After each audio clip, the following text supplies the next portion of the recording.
agriculture sustainable, the grower has got to be able to make a profit. The wise words of US Congressman and farmer Sam Farr, words which probably come from the understanding that when the grower makes a profit, farming is sustained and food security is guaranteed. They also aptly apply to Nigeria, with a land expanse of rich cultivable land and a friendly weather pattern, where agriculture already contributes about 32% to GDP, employs 70% of the workforce, but where neither the nation nor individual farmers can turn a good profit. If any particular state in Nigeria understands the critical challenge of farming without being able to turn a good profit, it will be Benue State, the food basket of the nation. The inability of the Nigerian state to effectively protect its farming communities from rampaging marauders, the absence of value addition to agricultural production, the challenge with basic farm inputs like quality seeds and fertilizer, and the general lack of basic amenities in rural Nigeria, where 70% of the country's workforce lives and operates, are some of the factors making agriculture an unprofitable venture. These challenges confronting agriculture will be commanding our attention this week on Farmers Market. Using the experience of Benue State, we will be looking at what Nigeria is up against in the bid to grow agriculture. On Farmers Market, we promote Nigeria's agricultural prowess, identify the challenges confronting the sector, and encourage policies and programs that will help grow Nigeria's agro-economy. Varieties of highly nutritious rice in Abakaliki, Ofada, Kano, yet Nigeria wastes billions on rice importation. Cocoa in the southwest, and yet top dollar is spent on imported chocolate and beverages.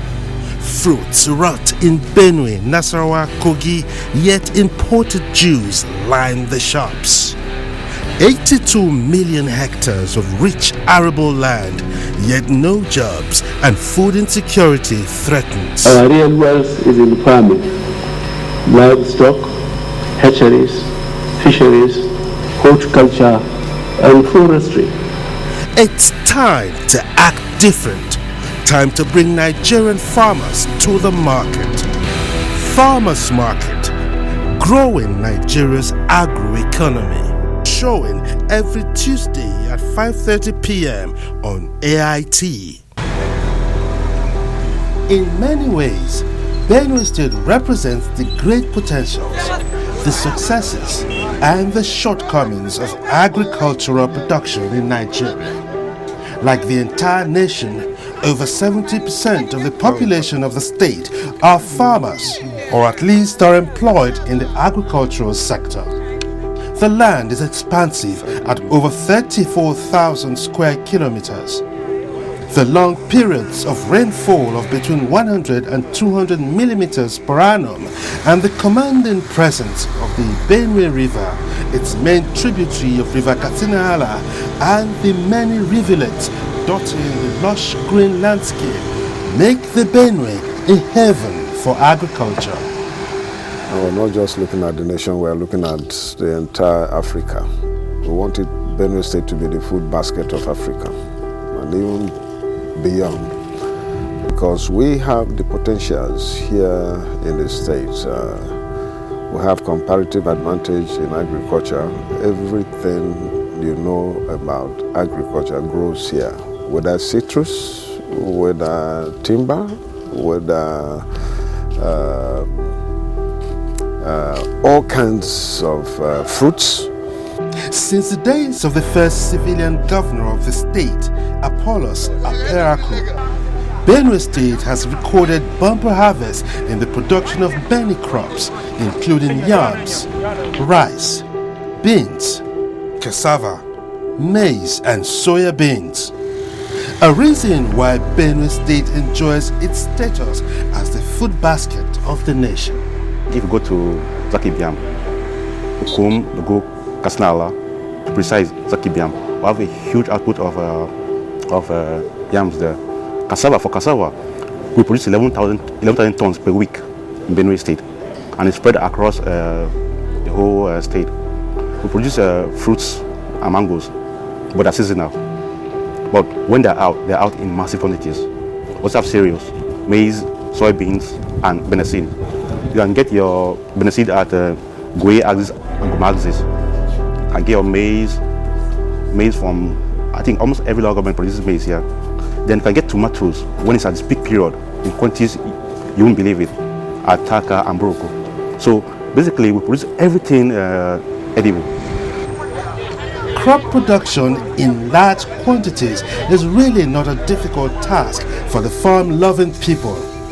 However, there are several reasons why Benue State does not benefit maximally from its vast agricultural endowment, and they all stem from the many years of neglect of the sector. The opportunities are enormous, but we need to start looking at it holistically. How do we address each of these issues in a holistic manner? But I would say, in my opinion, that if we can take sector by sector or crop by crop and say, okay, these are our potentials in 1 or 2 years, and do a proper plan on how to address the challenges each of these crops our production has in terms of marketing, in terms of processing and adding value to them, then we would have a good chance of going beyond the peasant farming that we are doing now. A great percentage of agricultural output goes to waste because of the absence of a ready market for crops after harvest. The farmers acquire land. They prepare the land for cropping. They plant. They water and they nurture their crops. They do more work when the crops are ripe for harvesting. But when it comes to marketing their harvest, they are at the mercy of the middlemen. The relationship between the farmer and the middlemen is like that of the proverbial monkey and the baboon. In my own place, the Dubai market, farmers produce groundnut. The market starts on Friday and ends on Sunday. Most times, farmers will start taking their products on Friday. They go in there, nobody prices them. It is deliberate by the middlemen. Saturday, nobody prices it. By Sunday, when they are almost tired, that is when they start offering. And by Saturday, even by Saturday, some people are like, oh, I've waited for too long, and they're ready to take anything and go away with it. In that way, they're not encouraged to produce. But the government should now set up the marketing boards, set prices, even buy off the excesses. I think people should be encouraged. They know that if I produce, this is what I'm going to sell, and this is what I'm going to get. Today is like, you cannot determine the price of what we produce. And that is a disservice to the farmers. Another factor that discourages farmers and lowers output is the fact that sometimes there are no middlemen or any markets for their products. With no processing activities, the farmers bear the loss of their harvests. You need to instill confidence in the farmers. A farmer needs to know that if I produce 1,000 trucks of cassava, dry cassava this year, I will not use it as firewood. But there was a point in time in this country or in this state that people were told to grow cassava. They grew it, they processed it, they dried it up, and they ended up using it as firewood to smoke meat because the buyers were not there. The confidence needs to be in there. What that means is that the appropriate authorities, either government or project, need to be targeted at establishing price controls and commodity markets that will be able to guide and estimate that in the coming year we're estimating an amount of this product and we have an expected demand, and that the shortfall or overflows can be managed in this way. Can we turn this into animal feed if it's in excess? Can we fortify any food product? So if you think that this is what people are consuming and that product has is either mainly starch or protein, Are you thinking of bringing some amount of soya beans to make pounded yam, also protein rich? So there need to be this kind of coordinated arrangement in such a way that food produced, estimated food production will match the demand. Also, the absence of storage facilities means that crops that are not sold immediately after harvest rot while the farmers count their losses. Dr. Barnabas Ikyo is the project manager of the recently established Center for Food Technology and Research at the Benue State University. A part of the mandate of the center is to find solutions to the huge post-harvest losses recorded in the state. We have data that suggests that out of the over 160 metric tons of yams produced, almost 16,000 metric tons of it is wasted. And we have figures that also suggest that out of this, only about 5% of it is processed. The remaining is consumed fresh. And therefore the storage, and we also have results to show that the depreciation due to poor storage facility is high.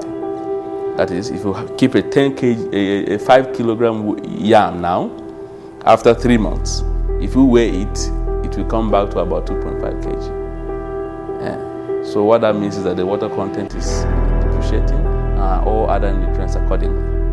Taveshma is the head of the yam traders in Zakibiam, the headquarters of yam production in Benue State. He is also a yam farmer with over 30 years of experience. So my own advice to government is to bring industry for farmers from Zakibiam, because you know these tubers, you see it here, their time is being expired, because you cannot sell it, but it will rot. But if there is industry, we use it to grind it in powder and seal it. So that one will make better, and we use this yam for run. But now, if you didn't sell it, or if you don't want to sell it, but no way that you keep it long, because it's just a 1 month, new product will come out. And if you see this yam now, it dried. There is no water inside. So when the water finish, if it gets heat, it will just spoil. Post-harvest losses are not peculiar to root crops like yam and cassava. Fruit farmers are also major victims. The poor state of roads and the general difficulties in the transportation of the perishable agricultural produce are major contributing factors. And this is a very perishable goods, so you know, and it is rotten as a result that when during the time of loading, when water touches it, honestly, it will get rotten. Another problem of agriculture in Benue State is that of poor access to farming inputs, especially in the rural areas. This has worsened since funding for the Growth Enhancement Support Scheme (GES) ceased in 2014. Even the maize now on ground, I bought about 4 bags of fertilizer, one costing about 6,000. Because for the government fertilizer, the fertilizer the government give to farmers, when you go there to get it, will be very hard. You will wait for some 3-4 days before, apply for 3-4 days before you come in to get it. And there are people who can come just right now and get the fertilizer, while some of we people like this will go there suffering for so many days without getting it. What will happen next year? The supply will be low, because this is the very time to put fertilizer to a farm, but there is no enough fertilizer. So people that are looking for fertilizer, if you go around from Zakibiam now, you cannot get urea. You get NPK, and NPK is not good for our soil now. So unless urea, so we are not getting it. So I'm suggesting that the production will be low, because when yam produced from the tubers, when the time reach, we need fertilizer to continue it. But when there is no fertilizer, we cannot produce well. In May 2016, Governor Samuel Otom flagged off this year's farming season and also launched a fertilizer subsidy scheme. Fertilizer is very, very critical in farming around this place, and since we came in, the method we adopted, fertilizer is everywhere in the state. Government is paying a subsidy for this year of 2,500, and the farmers are paying 4,000 per bag. So, and we have given opportunities to as many cooperatives, as many groups, as many institutions that need this fertilizer to apply for them through the Ministry of Agri. And we pay a subsidy of 2,500. They pay 4,000, and they get that. Again, we are also collaborating with various business organizations to provide improved seedling.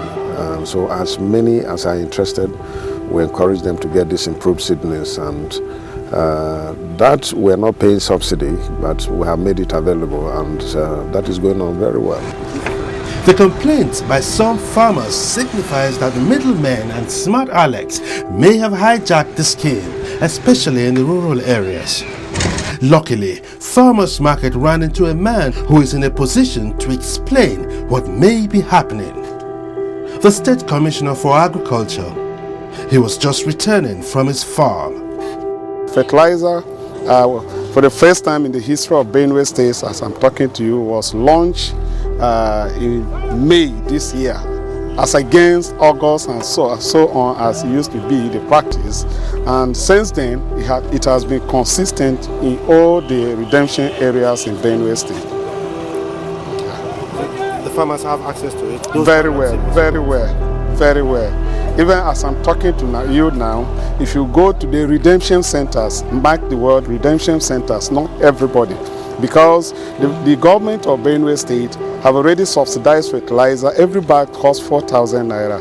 And because of that, there are quick business shop fraudsters who have taken advantage of this, and they are selling to farmers some substandard products, claiming that it is government directives. So having known this, we decided to designate our redemption centers, and some of these designated redemption centers are all our agricultural divisional heads, and also from the inception, the governor and his government decided to partner with the church. So we have made some of the churches our redemption centers. Apart from this, if you go to the market square and hope to get government fertilizer, you are lying. Our fertilizer cannot be found in the marketplace. So anybody selling you fertilizer in the market square at the rate of 4,000, 4,005, and even 5,000, market is a fake fertilizer. Another major challenge confronting agriculture in Benue State is that of security. The clashes between herdsmen and farmers has become a national threat to lives and properties, as well as to the country's food security. Benue State has not been left out, and the fear of many is that the impact of insecurity will become obvious in the next harvest season. Farmers Market will be focusing on this threat next week.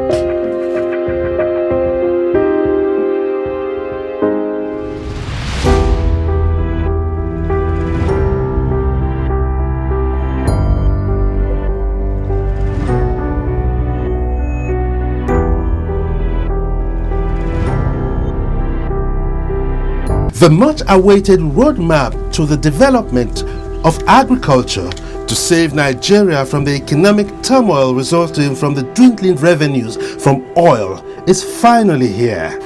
The document, tagged The Green Alternative, was endorsed by the Federal Executive Council at its meeting last week. The document is titled The Green Alternative, and it outlines virtually everything we need to do, every policy we need to undertake to achieve self-sufficiency in agriculture and also to become a major exporter of agricultural products, a situation which we occupied many decades ago. We are working hard on the staples to satisfy local production, and we are fully aware that there is a major concern in the country for food self-sufficiency, and that there is crisis in many families and a severe shortage of food.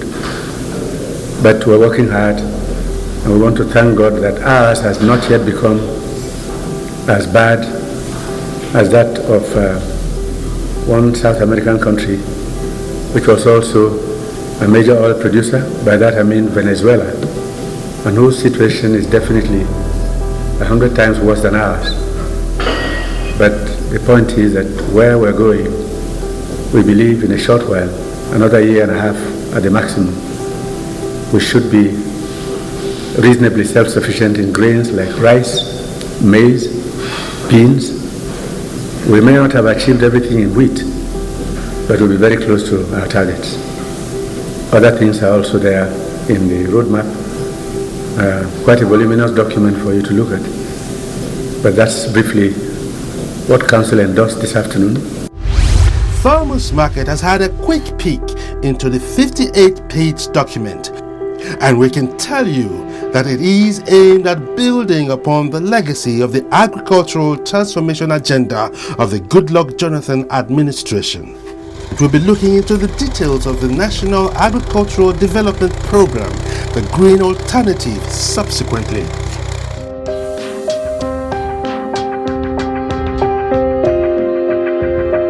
That's Farmers Market for this week.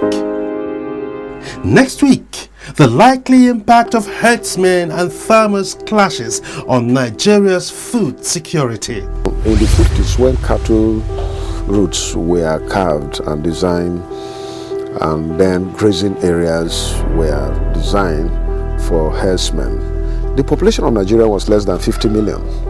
And so it is a major problem today because of human activities, farming, hospitals, schools, settlements, roads, and all that have increased in the country. And so it is a difficult thing for you to talk about grazing in the manner that is being done.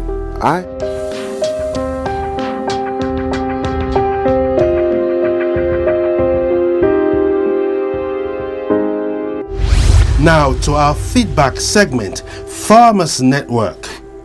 Last week we asked what you think of the policy of work-free days to allow civil servants in Benue State participate in the cropping season. Here are some of your responses. Amaka Aisha Idris says, I think it's time for that policy to be established in all states so as to improve the farming culture of our country and boost our economy, and again to reduce the rate of import of food and to increase exports. Joseph Eze says if civil servants return to the farm, it may just reawaken interest of the youth in agriculture because they are educated and they are influential. This week, let's talk about the new National Agricultural Development Plan, the Green Alternative, the 5th since independence. What are your expectations? To join the conversation, just go to our website www.farmersmarketng.com. Click on Farmers Network, choose the topic, make your contributions brief, and they will feature next week on Farmers Market.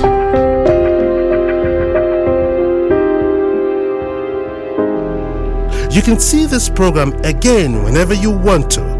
Just visit our website www.farmersmarketng.com. For feedback and sponsorship considerations, please contact us on 009-566-0090. Email us on info@farmersmarketng.com. Follow us on Twitter @farmersmarketng. And like our Facebook page It's facebook.com/farmersmarketnj. Farmers Market returns same time, same station next week. Thanks for watching.